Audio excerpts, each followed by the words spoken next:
Oh, how do you turn it off? We're recording and that's on. Crickets. All right, Lecca. We are back, bro, and I think it is fitting that we sync up the microphones and the video cameras by giving it a big yeah. How good. First out, cheers, man. Cheers. First step in the new digs. It's been a long time coming. It's been a fair bit of work going to this too. Yeah, man, I'm so frothing to be here. I was just saying off before we press record, I'm feeling super relieved to finally be here and be back rodcasting. So thanks for your patience, everybody.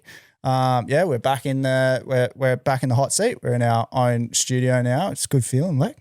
Yeah, I was going to say we did this whole new studio so it would be easier, but yeah, to get this point, it's been a fair bit of work. So hopefully from now on, it's going to be seamless. We're going to be able to pump out some more consistent content for you guys. We'll get some more podcasts and plenty more guests rolling through, but we haven't gone anywhere. We're just about to fire up and keep going. We're just beginning. That's the way I see it. So yeah, this new little spot's fitting a bit more of a theme too. We've got a bunch of. How good does it look? Oh, mate, I'm so stoked. Like I could not believe, if you had showed me this 3 months ago and said this is where we're going to be perched up for the future, I wouldn't have believed you. But I'm frothing. So what's your favourite part of the new room? Because for those that are just listening, it's got a bit of a log cabin vibe. Yeah. We got the neon. We got we got a fair bit of memorabilia, but we're going to fill it up a fair bit more as we go. Yeah. If you are just listening, just tune into our social media at some stage. I'm sure before we release our first episode, we'll do a little vid and give everyone the tour. But mate, that is a hard question. There's so much cool shit on the wall. Like you've got one of your deer heads that you shot on the wall, which looks sick. And there's a bunch of artwork here from a dude over in America, Drew LR, he goes by on Instagram. And I collect a little bit of his artwork and that's on the wall. And I'm looking at this banner over here that says the casting couch, which is pretty funny. But that's actually not going to be on camera for this one because it's just us against this wall. But we've got a guest coming in tomorrow, which will be the next episode after this one. And you'll get a good look at that little banner. We got bunch of old Western anglers around. I'm looking around everywhere. And there's heaps of stuff. We've got a big set of Mako jaws. That's I'd shout out to Gumby, an old mate of mine at Savannah's. They're a really old set of jaws. How old are they? Oh, I don't know. They'd be almost as old as I am, I reckon. But he gave them to me years ago. That'd be a pretty big Mako, wouldn't it? It would be massive. Yeah, and you can tell the Mako, they got the pointy teeth, whereas like the tiger shark and all that sort of stuff have the more rigid teeth. The other thing that we've got, which is really cool from one of our guests, is we got this crocodile skull here that Owen Douglas gave us when I was up in Broome last time. So, how cool is that, man? So I've actually I've seen a crocodile at the Perth Zoo. That's it. Yeah, that's the only crocodile. Time. I'm pretty sure they sent that crocodile down from the croc park. Yeah. Yeah, right. Well, that's the only time I've ever seen a crocodile. But looking at that thing, you can just tell how mean they are. And that's actually a great segue. I'm probably going to see my first crocodile in the wild coming up pretty soon. So yeah, we're going on that trip to Kununurra, which is going to be sick. We have got a trip late November. We're going to head up. We've been doing an annual trip to Kununurra with Birchie, and Rothy is on this trip, and hopefully he's going to land his first barra. So it's going to be nice and hot, but mate, it's going to be an awesome adventure. Yeah, I can't wait, mate. It's throwing some lures for barra is going to be pretty sick. I can't wait to hopefully hear that boof of a lure going off on the surface. So. Going to have the boat up there too, so that's going to hopefully increase our chances of sort of doing a slow mission to get the fish trap up there. Reese from Westerberg comes along on the trip as well. Nath is there with us, and then Birchie and Luke from Mount Hart Station is the crew that we go up with. But yeah, hopefully if we can have some access to some boats, then we can maybe potentially launch at Wyndham and make our way up to Umbulgari or somewhere, fish around Wyndham, which I've never done either. So I reckon fish on lures, it'll hopefully go off for us. Well, all these spots that you're throwing out mean absolutely nothing to me, Lex. I'm flying blind, but I tell you what, man, I'm pumped just to tag along with you guys. I know you've been going for a while, and I'm sick of hearing you talk about your big barrel. I want to give you something to match it. You know what I mean? Well, that's it, the Mulloway that jumped. But before we go too far, there's a couple of people that we probably should shout out that have given us some massive help with the new studio before we go too deep. 100%. I think the most significant one that we need to shout out is young Danny Miko, the guy that did all the carpentry work in here. Like, this looks like an old cabin, but it's not. It's literally, these were all just pieces of wood that we've cladded and stained up, and Danny helped us frame it all out and did all the cladding. I actually TA'd for him on the first day, and I don't think I even lifted a finger. So I was like, I'm not coming the second day. So. Is that when you whacked your head on his trailer? Oh, yeah, that's a story. We'll get to that after, but we'll touch on it now, given that we're talking about Danny. But yeah, Lex's son was kicking around that day, and I think he wanted to wrestle on the tramp, and I was like, yeah, all right, I'm coming to get you. And he came up and smacked me. So I was like, all right, I'm coming to get you now, and ran past Danny's trailer. The door was up, and I hit my bald head on the fucking corner of it. Have you still got the scar? Yeah, it's still there. Yeah, but hit my head on the corner of the trailer and ended up having to go to hospital and getting it glued up. Mate, I reckon Danny got the most work he's done. He didn't get his ear chewed off the whole time. But we have got this cool little ornament that Danny gave us as well. He picked up on some of his overseas travel, so it looks like a little billfish. Yeah. But these sailfish. Little sailfish. So these things are like cool things that will get guests to bring some stuff in. Yeah. As well. So if you see that lying around, thanks, Danny. That's a little shout out to you, mate. Yeah, legendary. Thanks, Danny. Jeeves would be the other one. He pitched in as well. Yeah, Jeeves, my best mate, came around and helped us stain the joint, which was legendary. So thanks for doing that, Jeeves. Who else? I think we got to shout out your missus too, man. Yeah, Emza. Yeah, Em helped us out with the concept of what we're actually going to do in here, and she's an interior designer. So that was awesome for her to sort of give us a bit of guidance on what we were doing. Yeah, no, she's been awesome, mate. I'd get nothing done if it wasn't for Em. So, yeah, she's helped us, like you said, with the layout, and it's been helping us fit it out as well. But I think it's come up pretty good. Mate, I'm stoked. It couldn't go on any better, I reckon. Well, let's move on from the new digs, and we'll talk about what we usually do to start an episode. So, Rothy, since it's just me and you on this one, I want to know, what is the last fish you caught? Yeah, all right. So I'm trying to work out whether it's either a snapper or a Dhuey. I think I went to Two Rocks last, didn't I? That was the last trip I filled you in on. Yeah, went up to Two Rocks and went flying blind this trip. I kind of wanted to get my demersal fix, given that it's a short season, and went up to Two Rocks and just flew blind, no spots, nothing like that. Just headed out to the 40s and kind of slowly putted around looking for that flat ground. I wanted to try a different approach rather than go for that those big, lumps as you'd call them, I guess.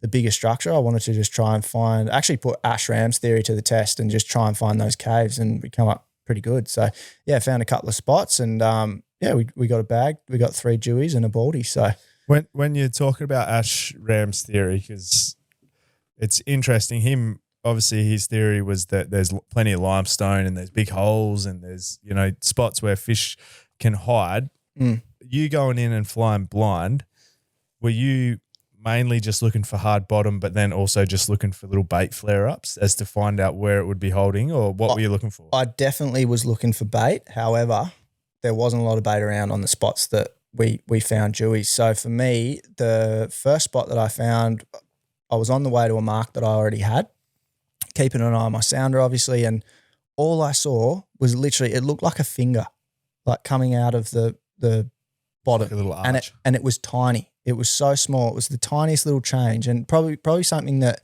people would mistake. When you go over a wave and you get that sort of wave at the bottom of your sounder, they'd probably mistake it for that or a little bit of fluff. For me, I thought, you know what, I'm going to go over that a little bit slower, turn my gain up, and sure enough, it was a little cave. So my transducer, I got 2 transducers on my tinny, so I got a 4.2 Angler Pro Chaser. So it's like a tinny on steroids, really. It's pretty rigged up tinny. And for this one, I can only run one transducer at a time. So I had my P66 running, and for some reason, I think I've wired it up wrong. Maybe I've got the motor and the sounder on the same battery, so I'm getting a little bit of interference. But when I turn my motor off, it gets a way better read. Yeah. So I turned my motor off as I was going back over the spot, and that's when a bunch of bait showed up and a few little arches. So dropped jigs, dropped plastics. I actually dropped the idix that P. Willie gave us. I was hell bent on getting one on the idix. I just thought it'd be real funny. But did you get a hit? Nah, nothing. So nothing on jigs, nothing on plastics, but broke out the bottom meats and it was on. So yeah, right. I actually got a Sergeant Baker on the jig actually, so that was good. Used that on the bottom meat and yeah, not big juice, just like 50, 60 centimetres. Mate, perfect eating size. Stoked. What about you, mate? You just got back from Shark Bay. Yeah, well that'll go into my and you haven't even really filled me in on it. So give me the rundown. It was a bit of a last minute trip, the Shark Bay one. I had an opportunity. My granddad's been going to Shark Bay for like 30 plus years. Yep. Him and Grandma used to go. Grandma's not around anymore, but my parents and auntie and uncles wanted to take my granddad to Shark Bay because he just loves going up there and catching whiting. So there's a bit of an opportunity where I was like, oh, I've got to get up there if he's going. So we took the kids out of the school for the last week of school, or the last week of school before school holidays, and punched it up there, and we had a wicked trip. The last fish I actually caught was a Rankin cod. Sick. But they're one of my favourite eating fish, I reckon. Yeah, it was delicious. We had it the other night. They always, like when you fillet them, they always look like they've got like worms or something in them, but like they cook out anyway, like whatever it is. What, like a little parasite? Yeah. No, there's just like little black worms or whatever. Oh, like kind of like snapper do sometimes. Yeah. So right. my mate was hitting me up about it. I think he was a bit like, I'm not going to eat that. And I was like, nah, it's fine. So, but yeah, the flesh was wicked. The reason we got Rankin cod though is we launched the boat and it was like glamour conditions. And I had my dad's boat up there, which is a Allison Angler 195, the old fiberglass. Wicked boat. For what it is. And my mate had his new 9-meter jet boat and he'd just launched it. And he said to me, he's like, oh, I've got some spots, 40-something mile away. And I was thinking, we got all our kids with us. Yep. 40-something mile. Like, what's that? Like 80 Ks, 90 K steam. It's a slog. I was like, oh, no, let's just hang around the shallows, maybe go to Dirk Hartog and kids will have a ball. And then I would have drove for maybe 200 meters and then this thought come in the back of my head. Yeah, and I was intrusive thoughts. Send it. How often? Yeah, I was like, how often? I literally rang him. I was like, how often do you get glass off conditions? Let's fucking send it. Yeah. And my missus looked at me and I was like, I could tell she was just like, what have you just done? So we went like all the way past Turtle Bay, like the northern tip of Dirk Hartog Island. Yep. To maybe another, I don't know, 5 or 6 miles out past there. It was like halfway between there and I think it's Dory Islands. Yep. Basically. So it was. Oh, that was the ground that you were fishing. Yeah. But that's pretty far, man. It was so far, man. Like by the time we got there, everyone was looking at us. And your kids are on the boat. Kids are on the boat. So my kids are 5, 9 and 12 and they are champions. Like they are champions. It's got to the point where it was like, all right, it's been a big day, like while we were out there, and I started looking at the fuel gauge and I hit half a tank when I was there, and I was thinking to myself, if it blows up on the way back, I'm half a chance of running out of fuel. Yeah. So anyway, we drove for about 2 hours to get there, literally dropped down, pulled up 3 fish in 5 minutes, and I was like, that's enough. Boosted. Let's get back to closer to land. So Billy started to get a bit sick, so we went in and just chilled out while my mate went fishing. He got a cobia and couple of snapper, I think, and then is that your mate with the jet boat?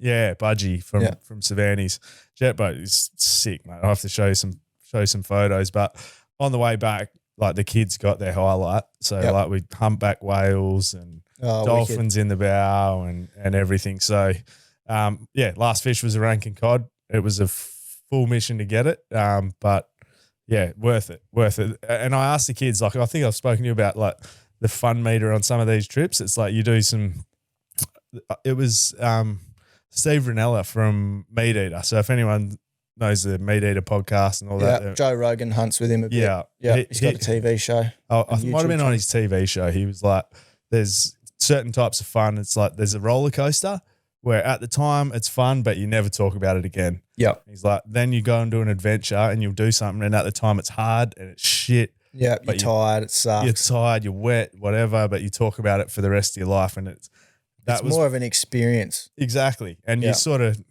So anyway, I asked the kids at the end of the trip what their best day was and they all said that day. And that was it, yeah. But the other thing is I reckon Rex got a wicked squid on the way back as well that day. So. Oh, yeah, nice. Yeah, he was telling me about that yesterday. Yeah. Good on him. Sick. Well, what else? Actually, you know what I also want to talk about is a snapper session that we had last week. So I don't know when this episode's going to come out, hopefully sooner rather than later. But if you're listening to this and you've got a boat and you want to get out inshore snapper fishing, get out and do it now because the bite is hot. I saw the video you put up. You went out with with Jeeves? Yeah. So we went out just off the sort of Trigg, Scarborough City Beach patch there and burleyed up. I've got a few mean burley mixes with that shredder that I was talking about on the last solo episode that we did. So just bombed the joint with burley and just around sunset, perfect time when it was going off. So Are you finding that burley mix is making any difference for you? It's just the same I don't know if it's the mix. I think it's the fact that like I'm not going into a tackle shop or BCF or whatever and I don't have to drop $30 to get that amount of burley. Like I'm literally putting old fish frames, old bait through it and it's cheaper for me to use a lot of burley. So I think it's actually the amount of burley that I'm using. You're happy to throw it over? Yeah, easy. It's no problem. Yeah. Whereas if you're buying a burley log, like I think they're like as much as a 2 kilo block of muleys. Yeah. Like $13. What wood chipper have you got? I don't even know, man. It's like one you just buy. Yeah, Bunnings. I think it's like an Ozito, just a 240 volt wood chipper, and you just stick fish in there and it shreds them up. And you made a pretty vital error the first time you used it, didn't you? Yeah. So I put defrosted burley in it, and it made an absolute mess. However, I went to the opposite end of the spectrum this time, and I put frozen, like hard frozen fish in there. Did not even put a dent in them. So. Like they didn't shred up. Oh, properly. So you got to go somewhere in the middle. Yeah, you got to be in the middle. So yeah, right. Yeah, I don't know. I think you just got to cop the clean up when you're shredding up fish in a wood chipper. It's pretty gross. Deserve to be punished, mate. Well, the other thing actually that me and you did recently, which is probably a good talking point, is we went to the boat show. Yeah, that was sick. I love going to the boat show every year and doing a bit of window shopping. Some epic boats there.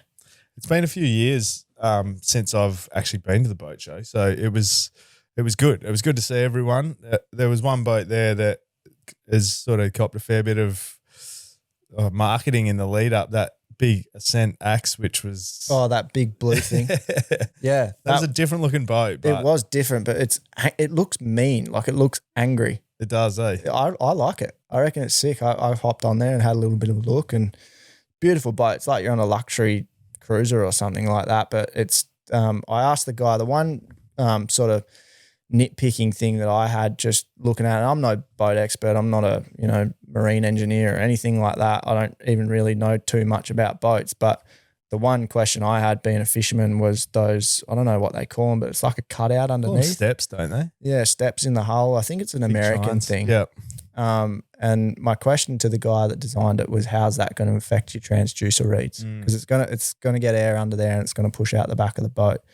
So he was very tight-lipped about where he put the transducer. He did not want to tell me a single thing, but he told me, you'd probably remember better than me. He said it reads at something like a cruising speed of like 35 knots or 40 knots or something like that. I think, and reads crazy. Perfectly at that speed. Interesting to see. Yeah, it takes a bit to get your head around the actual design of it as well with the bow, but it's got like I said, there's been some pretty cool videos of it online. But, But yeah, that was a good looking boat. But for me, I always find I'm going to those shows, whether it's the 4-wheel drive show or the boat show. And look, I got big dreams. I want to own a big boat like that. I want to own, 79 series Land Cruiser or a 200, 300 series Land Cruiser one day. But at the moment, I like to look at, what I can afford right now. That's probably what gets my attention. And for me, I think they kind of look like a Stabicraft. Like a smaller Stabicraft, but they're another New Zealand brand, but they're not a Staby. I can't remember. Well, they got the pontoons on them, do they? Yeah. There was a couple of small boats in that sort of 5 meter range, center consoles that are just a do everything boat that really stand out for me. That's always what gets my attention, I think. Yep. Because that's something that I can see myself towing around. Yeah, it's kind of the step up from where I'm at now. So there was another one, I think it was Swordfish boats. They had some amazing boats as well. But the one that really, really stood out for me in terms of the most amazing boat there was that Staby X, that one that you can drive into the water. Did you hop up on that thing? No, I didn't hop on it. I did see it though. It looks like they've made the seats out of like a freaking Louis Vuitton handbag, man. Like it was so luxury. And so what this boat is, for people that aren't aware, is it basically has, I think it's 3 or 4 wheels on it, and it can drive into the water. So you don't need to tow it down the boat ramp. If you're one of the people that can actually afford these boats, you're most likely, if you're a fisherman, going to be living close to the water. So you could literally drive it out of your driveway on the wheels, drive it down the boat ramp, and it'll take off. And I think there's 2 or 3 in Western Australia at the moment. So the one that I was looking at was owned by a guy down in Esperance, I believe. Yeah. But amazing boat. I've seen the sea legs is the other one, so which I've seen the Staby Crust. I think there's one in Broome on Ganthium. Is that another sort of boat sea legs? wheels? I think is like what they call the guys that do the wheels for them. I think you can put them on certain hulls. But yeah, there's a charter out of Broome, and you can see them they drive out to use it as a tender to drop people back on the beach, and it's pretty cool. But if you're dropping 750 grand on a boat, you probably don't mind sparing 20K on an old Land Cruiser just to back it in and commit. The price tag on that one was 850K or something like that. Yeah, so that's serious money to be putting into a boat. The Louis Vuitton seats, I don't think are going to suit my style. Yeah, they actually kind of look like the couches we're sitting on now. So we're on that Louis Vuitton podcast budget, eh? But what else we got to talk about? So that freaking great white that is hanging around at Hillary's, I saw a video of that today. You told me that you'd actually seen another video of it hassling a kayaker. So there's a massive great white shark hanging off Hillary's apparently. Yeah. And I saw a video today from, I think I mentioned the Instagram page before, Curtis and Corey. He's a guy that just flies his drone around the area a lot, and every summer he films the tiger sharks at Pinaroo. And he got some footage of it hassling a couple of dudes in a small tinny. And man, it dwarfed the boat. Like it made it look small. Oh, so I saw that you sent me that footage from the drone, and it would have to be nudging 5 meters, I reckon. It's so fat, and it looked like it actually had a tag in its back in that video. Oh, really? I don't know if you had a look closely. No. Yeah, and I heard something on the radio today where they said, I think one of the receivers or something is playing up. So, so it's not pinging.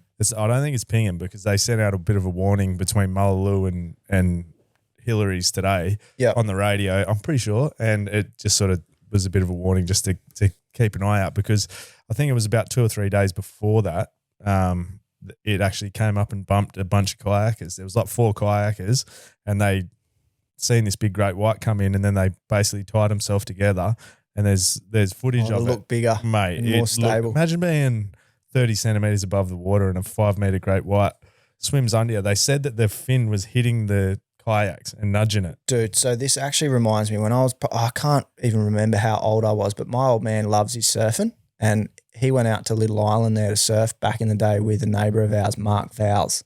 And he basically came in from a surf one day, and look, I remember his face. He was like petrified. And basically he was paddling in from his surf. He'd hopped in a tinny, like no bigger than the one that we're talking about.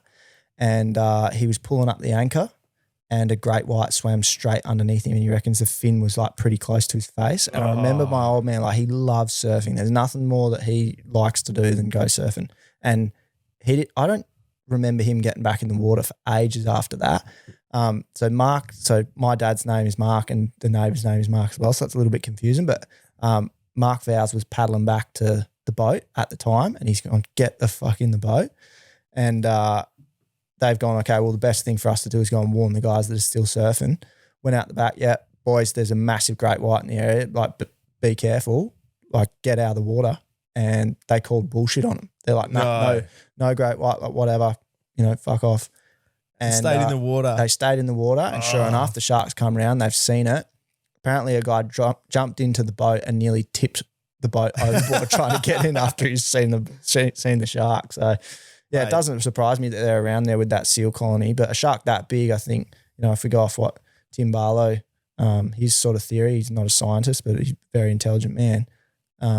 That's a mammal-eating shark. So that's a seal-eating shark. You look at the size of it. Mate, funny actually you mentioned they're almost tipping the boat. That happened to us. We were surfing Hangover Bay up at Savannah's one year, and I used to take a couple of West Coast boys up there when I was playing footy as an off-season thing, and I'd be like, all right, we'll walk out on the reef for 100 metres, and then you got to jump off and you paddle out another 50 or something metres. And you park on the inside of the reef, do you? Yeah, or we would just sometimes paddle out, but this time from shore. But this time we took a tinny, and I think it was my missus, Matt Prittis, and a couple others. They sort of motored around on the tinny for a little bit, and Shannon Hearn can't barely swim. Like he's really, he's like He's like 95 kilos and just a big lead sinker. And farm boy too. Struggles. So I put him on like a big 9-foot Mel, and we're out there, and there's always a seal there. And no shit, he has seen this seal, and I reckon that Mel like grew a 15 horsepower engine on the back of it. He steamed that quick, and my missus and Pritter's missus were on the tinny, and him at full steam. Imagine him trying to get in a 3.7 meter pushing tinny. up. Mate, it almost flung the girls out and just like, full catapulted them. 100%, yeah. Almost like flipped the tinny. So bunger, shitty old. Yeah, big bunger. And Matt Rosa was the other one. He just saw the seal head pop up, and then we were like, "Where's Rosa?" About 45 seconds later, we look in. He's already halfway in. Didn't even say anything to us. Just shitty hold and just paddled in. Oh no! So, yeah, couple of old wood ducks. Oh, speaking of wood ducks, actually, so I think we need to address me drilling into the top of your esky. Not just that esky as well. It's a 60-litre Tundra Yeti. I know. I have no explanation either. I can't even come up with an excuse, mate. I apologise. I'm so sorry. Oh yeah, no, I'm so sorry. So basically, what happened? You tell your side of events, and I'll give you. So my side of events is Rothy when he goes on a tear and wants to do something. He is so dialed in. But the spatial and awareness of everything else just sort of can disappear. Get the fuck out of my way. And he's just so basically he's drilling into a couple of these wood panels that we're putting, I don't know, on the wall or on so one of these it was tables. the sound panel. So it's out of camera at the moment, but we've had to sound treat this room. So part of that is putting some panels on the roof so you guys don't hear feedback from an echo through these microphones right now. And I was drilling into these panels to give him a little bit of structure, and we don't have when you're using a drill and you're drilling into wood panels, the first thing you do is you grab the $500 esky and you put the panel onto it, and you drill about 5 holes straight through the lid of the Yeti cooler that I've got, and then he looks up, and I think it might have been my missus or someone that said, "Oh, you've gone into the esky," and. No, that's not how it went down. So I literally halfway through doing it was like, oh no, I knew what I'd done. So you just fucking kept going. I just realized. I was just like, fuck. And I looked at Em, and Em was standing right next to me. I think it was, beer o'clock or whatever. I said, oh no, Em. She goes, what have you done? I'm like, I've drilled into the bottom of the esky. And she's like, oh no. And then you've walked out. What's wrong? I'm like, Leck, I'm so sorry. I've just drilled a bunch of holes in the top of your Yeti. I didn't hear the end of it all day, but we posted that on social media. And you know what's the worst part is I work up north in a trade-based environment, and I'm a supervisor. That's what you should stick to doing. You should stick to being a supervisor. Just don't put the tools down and just watch and learn. And if that's something I'll never let go either. I'll bring it up every time I look at it, but I'm going to actually just put screws into the lid just to remind everyone. Rothy just fucking screwed into it. It's an ornament. I kept using it. Yeah, I was going to put tall tale stickers over the top of a little bit of silicone, but yeah, if you want to put some screws in the top of it, mate, be my guest. Oh, mate, and my favourite part was, oh, no, I'm so sorry. And then it just sort of like faded into, no, so sorry. No, really, really sorry. Oh, no, I'm actually sorry. You could not give less of a fuck. You got the fucking thing. Did you get it for free? Be honest. Yeah, I got it for free. Yeah. Okay. I've had it for like that's what made me feel a bit, okay with it, but yeah. I do apologise. Nat. It's not as bad as my wood duck moment. It actually is worse, but I had a little wood duck moment when Rex caught that massive squid. Oh, yeah. I've gone to hold it for a photo. It was a massive. Oh, you told me about this. Mate, this is one of my biggest fears, man. Dude, it was, so it's the first time it's happened to me, and I was like holding it straight up and down like that, and my finger went around the back of it, and its tentacle I felt like what it felt like to be a prawn. It grabbed my, what do you call this, index finger? I don't know, your pointer finger. Your nose picking finger. And I felt it, reefed it into its beak. I felt its beak like pull apart, and it fucking bit my finger so Did it take hard. A chunk out? It took a chunk out. See, I've still got a little bit of like a hole there. No way. Because I don't know if you've ever caught a herring on just like dead stick to herring on a bait rig that's just floating out the back, and they've come in and you've seen like squid. Oh yeah. You'll see that out of the back of the top of the head. They always go for a blood to. I don't know if it's the brain or whatever. Yeah, well, a few of the brands now that make squid jigs, they actually put like a diamond shaped like you thing see on them the on there all top the of time. the squid jig, so it looks like it's a damaged prawn. Mate, if I squealed like a little pig, like all the kids are on board and there's ink everywhere already, and I like threw this squid, and then like, mate, the kids would have like been in a little bit of shock because you know how you're meant to karate chop them in the back of their. Oh, I was hitting that thing so hard. I was like, Just Anyway, I ended up it had a mouthful of me before I ended up eating it later on. Yeah, it would have tasted that good. But you just would have been talking to it the whole time. The beak, mate. Like, Anyway, don't stick your fingers where you wouldn't stick other things. Yeah, well, that's one of the sayings that we use up in the mines at work is don't put your hands where you wouldn't put your pee-pee. You can lose them pretty quick. What do you reckon? What else should we talk about? We got a couple of... Well, demersals are open. So one thing I wanted to bring up with you, Lec, because I know, I'd say we're both advocates for the fish when it comes to demersals. Obviously, over the last few years, there's been a lot of rules that have come in and they need to come in, judging by the science. But we have these seasons, they're pretty short, whatever. But more recently, a good mate of ours, Craig White, put up a video on his Instagram. And I know you saw it because I sent it to you. And I wanted to just kind of get your opinion on that because basically what Whitey was saying was when he was a cray fisherman in Jurien, his boat's obviously been chartered by, I don't know if it was DPIRD or fisheries at the time or whatever, but they've chartered Whitey to take him out and put some of their cameras on their baited sort of, you probably know. The traps, I think. Yeah, so maybe the traps or whatever. They put them down there with a camera, and that's sort of how they monitor the jewfish stock. So they've got particular marks that they put these cameras on every single time they go out to do their testing. So I guess you're following the scientific method, so to speak. So it's the science is fair, I guess. And Whitey was basically saying to this guy, the guy's pulling the traps up, right, there's no fish here. Whitey's going, mate, you're on sand.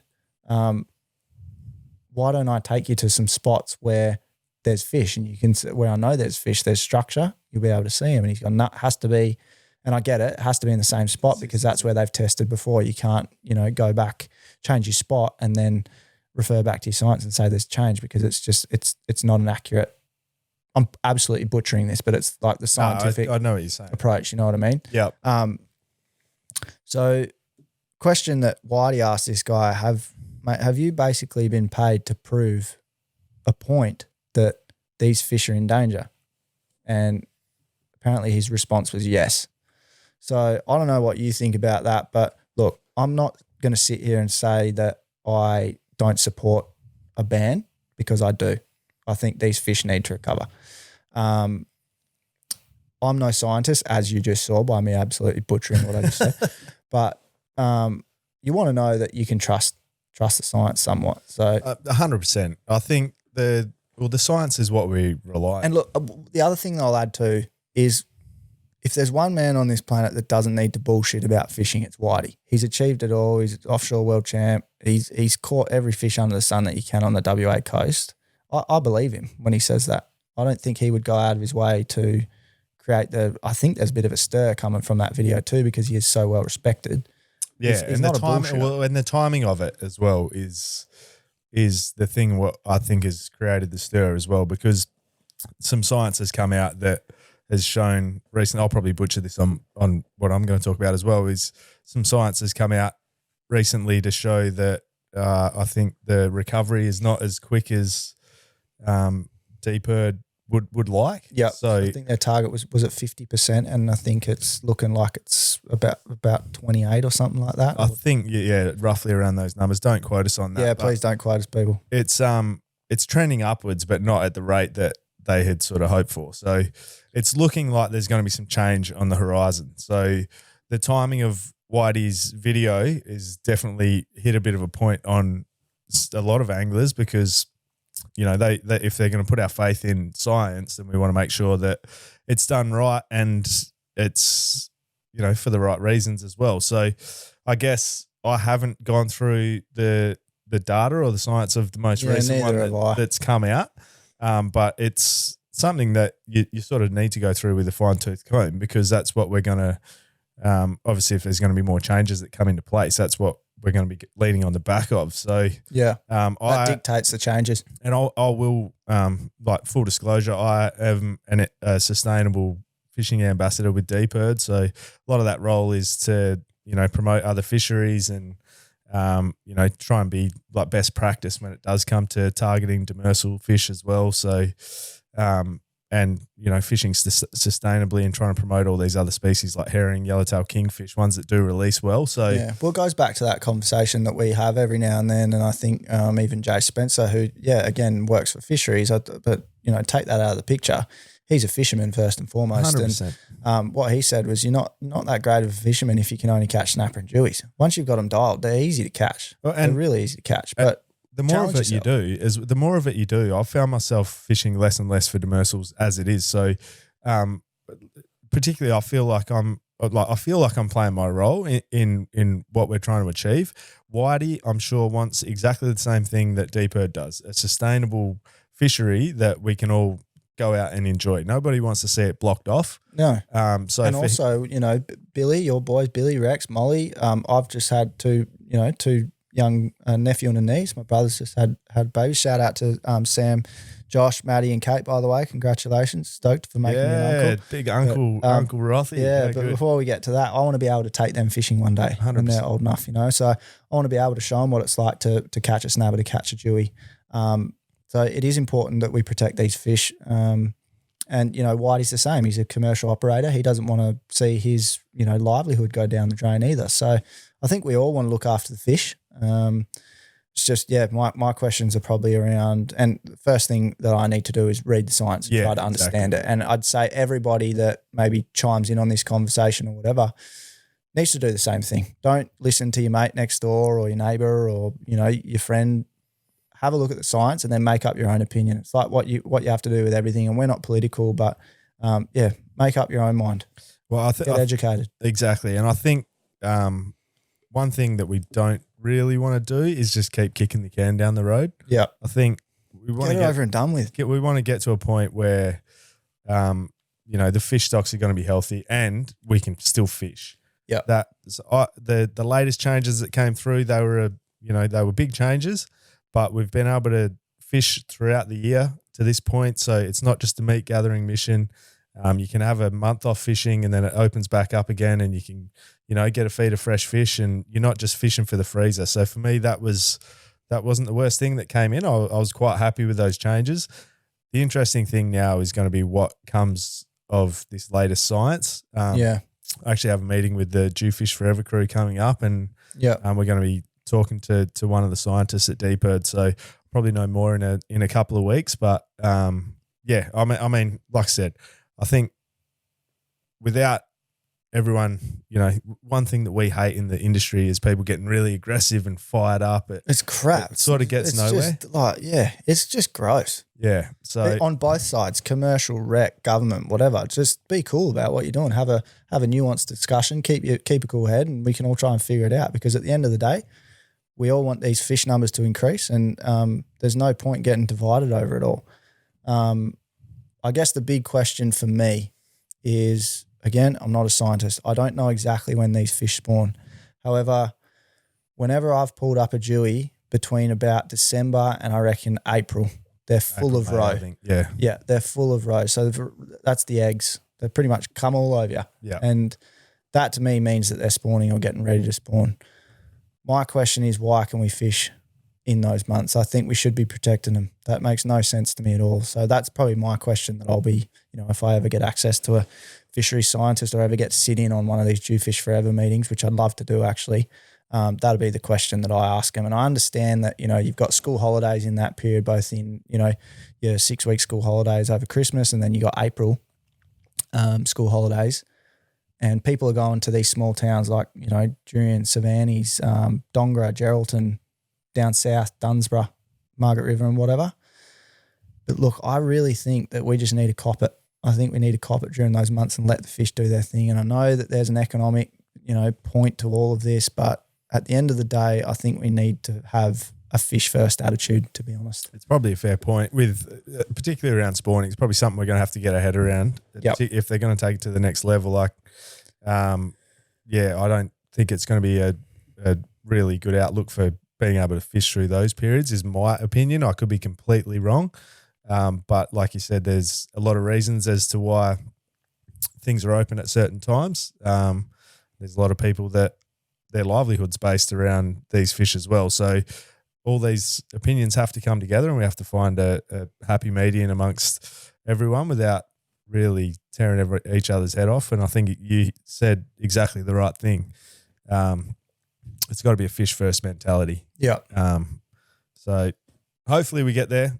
Yeah, and change it up. Like, I'd encourage people to go out there and try and catch a new fish. I can confidently say that I reckon if when I first got my boat, it was the first thing on my mind was I want to go out and get a big Dhuey. Then the rules came in, so it's like, damn, at the time I was a bit bummed out. But I don't think I would have pursued mulloway the way that I did if it weren't for those rules. So it's there's an upside to it. I've gone and sort of dialed in the mulloway in the Swan River. So it's what makes a good fisherman, is being able to go, all right, I want to get a mulloway, I want to get a sambo, I want to get a whiting, I want to get a yellowtail kingfish. To me, that is a good fisherman, someone that can catch everything. Yep. And I would say the same thing. Like when I first started, I completely agree. I was demersals. I grew up in savannas. That was what we did. But I've had to change our habits now. And a day out on the water for me isn't just going and chasing demersals. It's I'll pack everything for sashimi, knowing that if I get a yellowtail kingfish, then I've got the chilies, I've got the spring onions, garlic, ginger, soy sauce, and you literally take the time to catch a fish, pull into a bay, and then everyone sits around. And when you do it, it was like that day at Roddo that we had with Nath. It was epic. It's like, this is the best. Why don't we do this more often? Yeah, and you know what? I reckon, like, jewfish, look, they're cool to catch. When you get them up, they're amazing to look at. They're cool to hold. They're big fish. Snapper pull the pants off a bloody nun. Like, they go so hard when you get them on plastics. But, mate, hook a yellowtail kingfish off the surface, there's no better fun that you can have, I don't reckon, fish like that. Even skippy. Like, the skippy that I've been getting in the Burley Trail at the moment when I'm snapper fishing are like close to 50, 60 centimetres. They're bloody massive and they're so much fun. And you know what? I reckon I love ceviche, love making ceviche. Yeah. I'll take a skippy and make ceviche out of that 100%. over a big snapper any day. Yeah. So there's other options out there, and I'd encourage people to sort of, appreciate the whole process of what it is to go out fishing. It's catching the fish, it's cooking it, it's, making a meal for your family or people that you love. That's awesome. So and change it up. Well, the other thing as well that we'll probably, before we get off this subject, which we will soon, but is I think it's going to be a statewide. They're going to look at the boundaries and everything. Yeah, right. Because up north is quite pressured too. And what's the first thing, if you're hell bent on catching a demersal, what are you going to do when the ban's on? Well, and you look at places like Windy Harbour, you look at places like Shark Bay. So the fishing pressure in these closures that they may get, so gets transferred. So that if you can go down and catch a jewfish in Windy Harbour, that probably needs to be looked at as well as like, do you close it off down there? Do they change bag limits? Where is Windy Harbour? Sorry, I'm not too on the familiar south with coast, where it actually is. I know it's sort of between. Is it between Walpole and Augusta? I think it is. So it's around further. I don't know which way the Cape goes, back around towards the Cape from like Walpole and Denmark. Right, so west. Yeah. Yep. So I know those places do get a bit of fishing pressure. You've been down there? I have. I haven't fished down there, but I have been down there. I know people that go down there and fish. So I know that these places are going to be looked at. Look, I just did a trip to Shark Bay. I did 200 Ks in a day and literally caught 3 fish and brought no fish back. Yeah. It's not what it's about. So you're going to have to look at the culture around filling the freezer. It's not about that. It's about going and enjoying these places. Now, someone may completely disagree with me that's listening to me and absolutely love it, and they get one fishing trip a year, and that's what the possession limits and that are all in for you guys. Fortunate enough to get a bit more opportunity to fish, so I'm not telling you what you should be doing, but the more of that sort of stuff we can be doing on my end, the better. Yeah, there's lots of people in different circumstances, isn't there? So I mean, it's never you can never appease everybody. It's a hard subject, and hopefully we land somewhere where, like you said, at the end of the day, it's the fish first, I think. And don't take what we say as gospel either, people. Like between Lecca and I, we've probably had about 50 concussions between the two of us. So we're not the smartest tools in the shed. So go out and read the science and let us know what you think. If you got any ideas as well, let us know what you think as well. Like hit us up on Instagram or on the social media, and let us know if you got any good ideas. I'd love to hear them. Yeah, and on that too, if we don't reply to you, I'm so sorry because we get so many messages every bloody day, but we do see them. So let us know what you think. While we're talking about listeners, we have got some listener questions. Yeah, put a call out for some listener questions because we always do that when we have a guest in, but we've never really done it for us. So how are we looking? Do we get a few? We usually do the quick fires, so I'm going to treat these as somewhat quick fire. They don't have to be, but we got a few. We got some cracker ones too. I'll add that. I did have a quick read of them. Some really good questions this time around too. So usually we'll only answer 3. So what I just want to say quickly before we get into these questions is make sure you're asking good questions, guys. The good ones we're always going to bias. So, get in depth what you really want to know. Give us something that we can answer properly. All right. So on that, I'm going to ask the first question. Biggest blower you ever got? Also biggest toadie.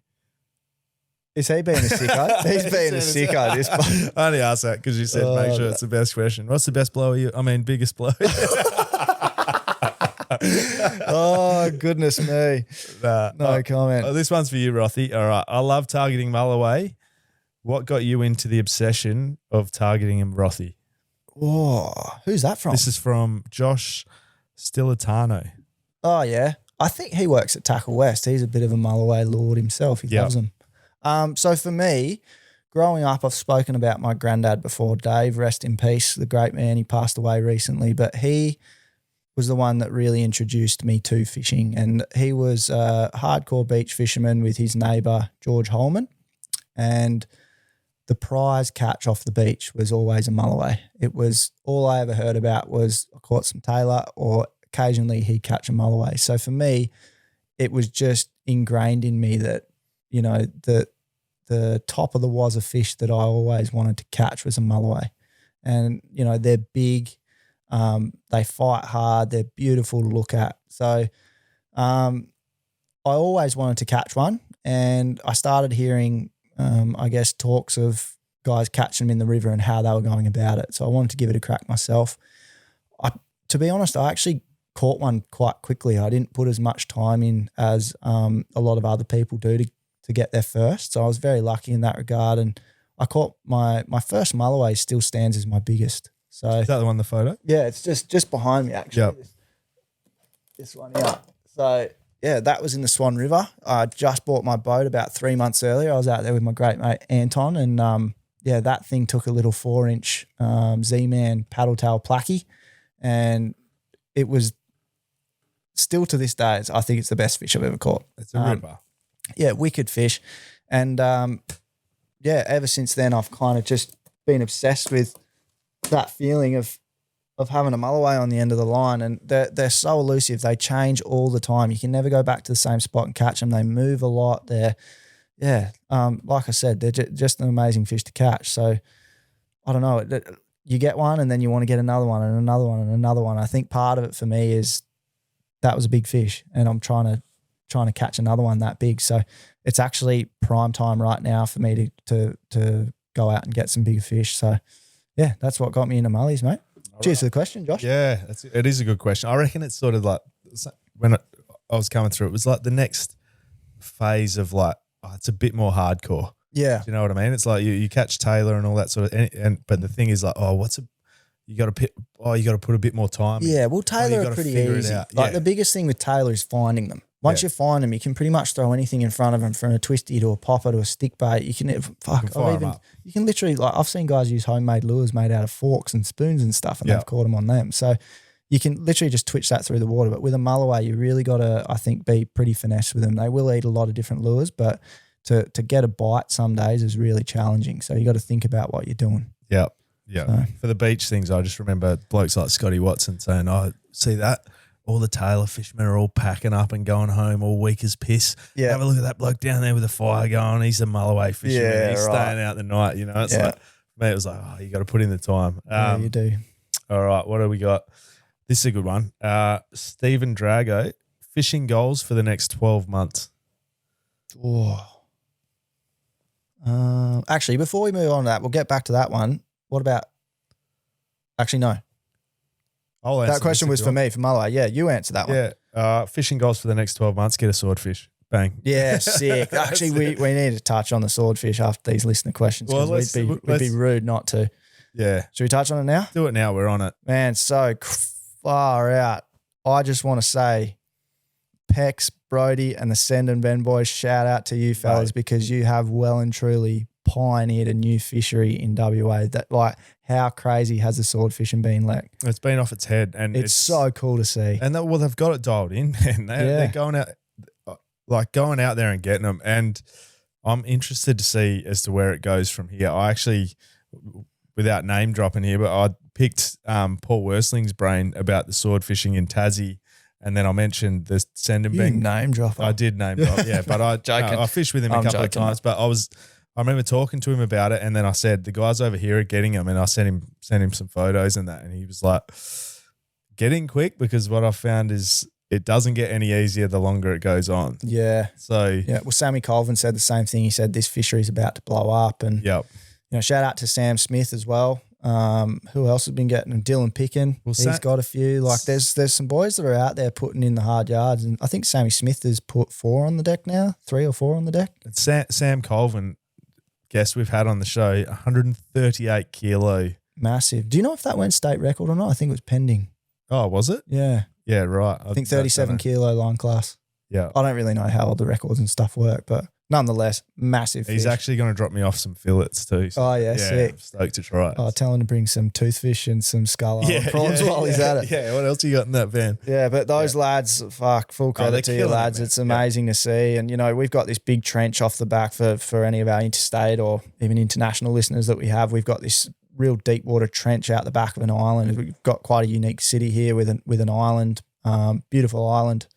Only 18 kilometres. 21, mate. Yeah, so not far from shore that a lot of people weekend at. And then behind that, it's called Rottnest Island.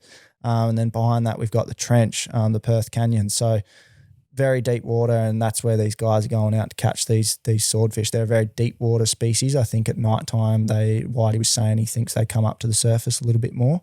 But I've actually been talking to Amp Kotick, skipper of Send and Ben, and we're going to try and get him in here. He's pretty keen, so we just got to line up. He said he's not doing it without Brody, his main man. Right, so we just got to wait for Brody to be off work, and then we'll hopefully get them both in here and we'll pick their brains. Well, there's guys getting them further up the coast as well. Young Brody Ogle, I'm not sure if you follow him. Yeah, but I've spoken to Brody a little bit. Yeah, so Albany boy.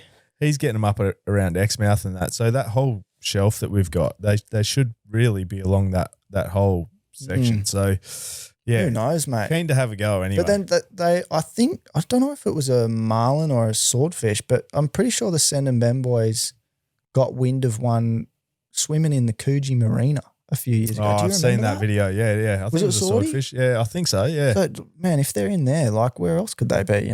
There was footage of either a billfish or a swordie. I can't remember what it was, down around Dunsborough, I reckon, last year as well. So yeah. How good would a big sword right in the middle of us be? Yeah, so there is a little bit of space on these walls, and it's intentional. Yeah. So we're hopefully going to get a sword bill up there pretty soon, but we'll see. Might take a while. That sort of answers Will Goodlet's question as well, of dream fish you haven't caught. For me, being a lure fisherman, it's got to be a GT. I want to get a big angry GT one day. Yeah. So short and sweet. Yeah, well, it wasn't far, I reckon, from some good GT ground when I was up in Shark Bay recently. All right, your ultimate tinny setup, no budget, from Tom Walker. Oh, Tommy's a mate of mine. Yeah. We were just talking about that, weren't we? I'm pretty stoked. Like, if we're talking tinny, it's a small aluminium boat, right? We're not talking. I think once you go to that next step of like a 5 meter or whatever, it's 5 meters and under. Yeah, it's tinny. For me, I like sort of those 460. Renegades? Quintrax? Yeah, Quintrax Renegade. Those blade hulls. I like them. I think that's a great size boat. You can tow that around Australia, do anything with it. Side console.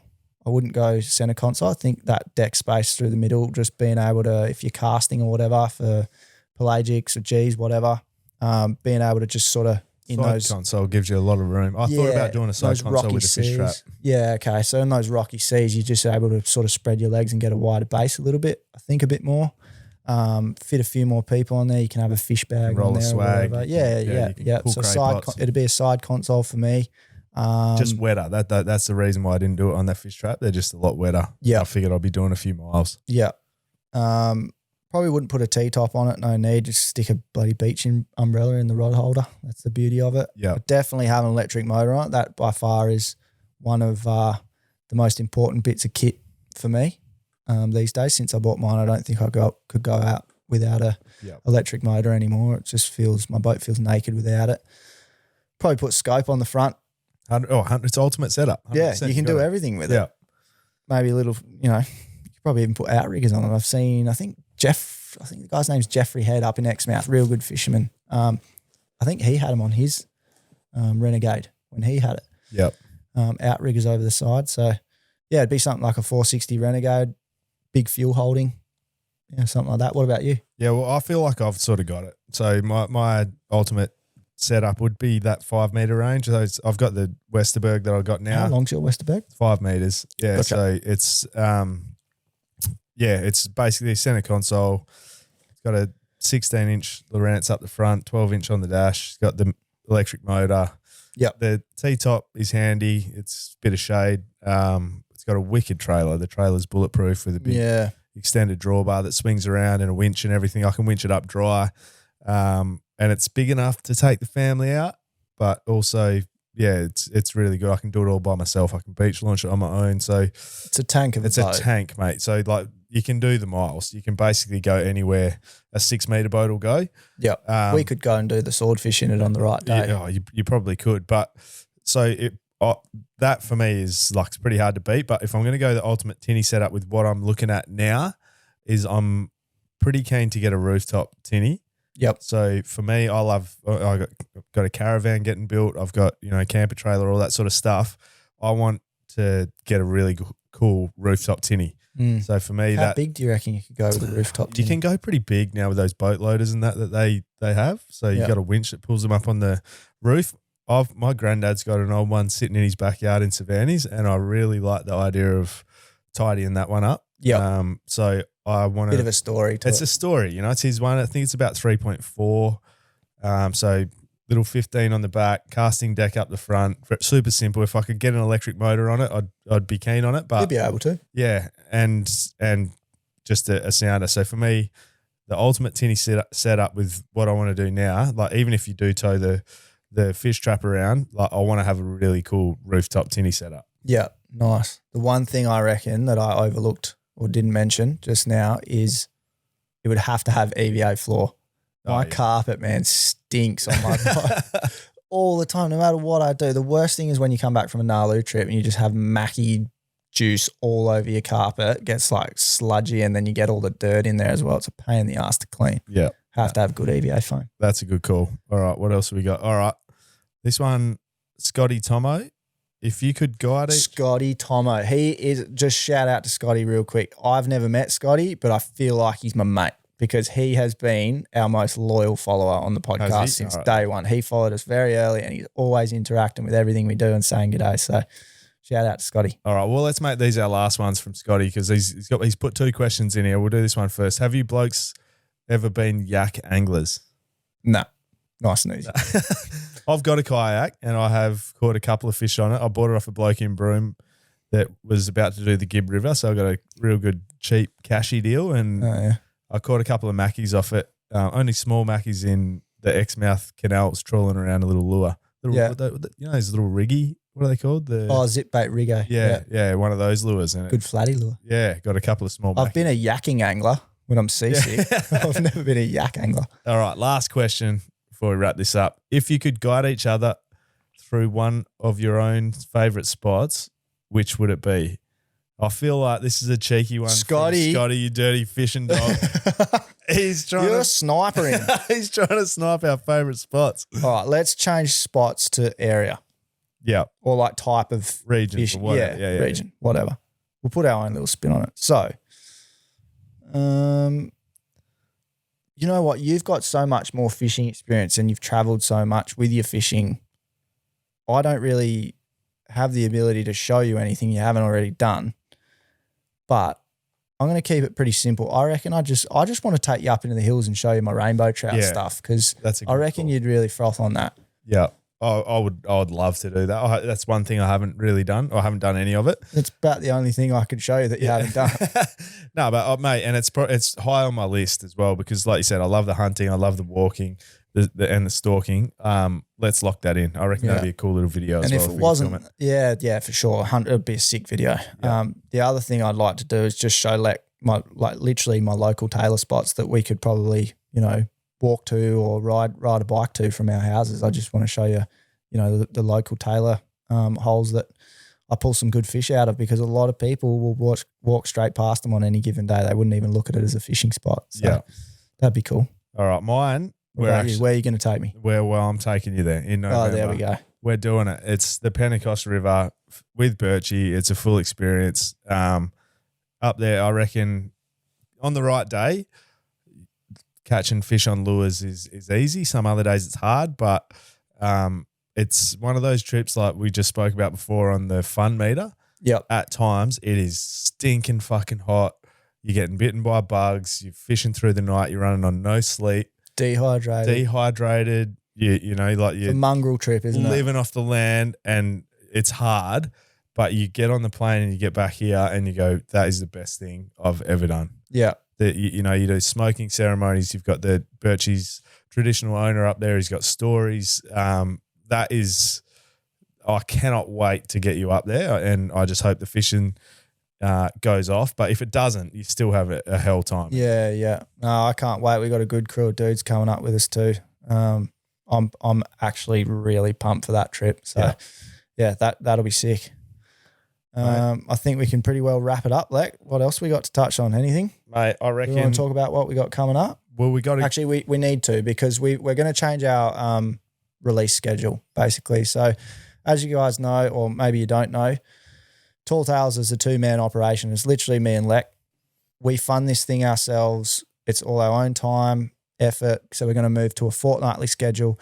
That'll allow us to record an episode, edit all the content so you guys can see it through social media, and also, more importantly, get out fishing together. So we've actually got something to talk about. That is A1. Without going fishing, we don't have anything to talk about. So hopefully in the future we can maybe get someone on board, and I hope that sooner rather than later we go back to weekly, and maybe even pumping out YouTube videos on a weekly basis as well. So we'll see what we can do. Quality over quantity at the moment, and you'll get good quality because we got some unbelievable guests lined up as well. So hang in there, because there's going to be some tall tales coming your way. Yeah, for sure. Can't wait. Sick, mate. Well, first episode in the studio. Cheers again. Cheers, mate. Been wicked. Let's go. All right, guys. Tall tales. See you next time. Yo.